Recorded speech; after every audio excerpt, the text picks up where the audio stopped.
Hello guys, এখন রাত বেজে 12:59। আজকে আপনাদের জন্য নিয়ে আসলাম ফ্লেম ফ্যাক্টরি পক্ষ থেকে FF.FM।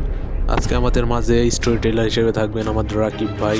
আজকে তার কাছ থেকে আমরা গল্প শুনবো এবং হাসবো, কানবো, সব করবো। তো আর আজাইরা পকর না করে চলো শুরু করে দেওয়া যাক।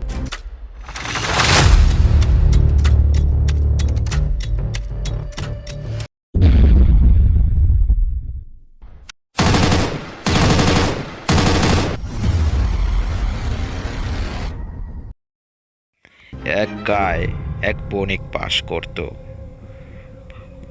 সেই গায়ের পার্শ্ববর্তী গ্রামে একটি মেলা আয়োজন হতো প্রতি বছর। এই বণিক সেই মেলায় অংশগ্রহণ করত তার তৈরি বিভিন্ন আসবাবপত্র বিক্রি করার জন্য।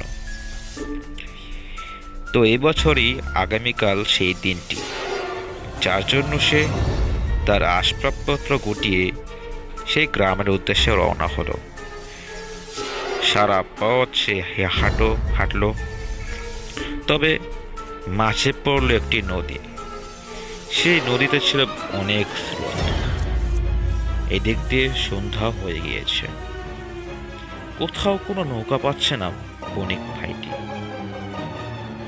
হঠাৎ দেখলো একটি নৌকা সাথে হারিকেনের বাতি নিয়ে নোঙর করা আছে ঘাটে। বণিকটি ওইখানে গেল, গিয়ে দেখতে পেল যে নৌকার মধ্যে কেউই নেই, শুধু হ্যারিকেনটা ছাড়া। সে ডানে বামে তাকালো যদি কাউকে পায়, কিন্তু সে কাউকেই পেল না।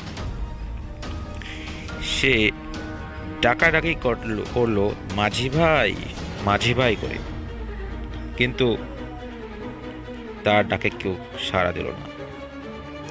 5-10 মিনিট বসে থাকলো সে। হঠাৎ ঝোপঝাড় থেকে উঠে আসলো এক ব্যক্তি। ব্যক্তিটি তার প্রশ্নের জবাব দিল, হ্যাঁ ভাই। বণিক ভাইটি চমকে উঠল এবং জিজ্ঞাসা করলো তাকে যে সেই কি মাঝি। উপরোক্ত ব্যক্তিটি জবাবে হ্যাঁ উত্তর দিল এবং নদীটি পার করার জন্য বলল বণিক ভাইটি। আপনারা এতক্ষণ শুনলেন ফ্লেম ফ্যাক্টরির পক্ষ থেকে FF.FM। আজকে আমাদের সাথে বিশেষ অতিথি হিসেবে উপস্থিত ছিলেন আমাদের রাকিব ভাই। তাকে আমাদের সাথে থাকার জন্য অসংখ্য ধন্যবাদ, এবং বিশেষভাবে ধন্যবাদ দিতে চাই আমাদের ফ্যালকন কমিউনিটিকে। এবং এরই মাধ্যমে আমাদের আজকের পর্ব শেষ করছি। দেখা হচ্ছে আগামী নেক্সট এপিসোডে। আজকের স্টোরিটা যদি আপনাদের ভালো লাগে তো অবশ্যই আমাদের জানাবেন। আপনাদের জন্য কমেন্ট সেকশন খুলে দেওয়া আছে, ওইখানে উড়াধুরা কমেন্ট করে। দেখা হচ্ছে আর একদিন ভিন্ন একটা গল্প নিয়ে, ভিন্ন এক মানুষ নিয়ে। হতে পারে আমাদের মাঝে আবার রাকিব ভাই উপস্থিত হবেন আর একটা গল্প নিয়ে। তো সেই পর্যন্ত অপেক্ষা করি। আল্লাহ হাফেজ।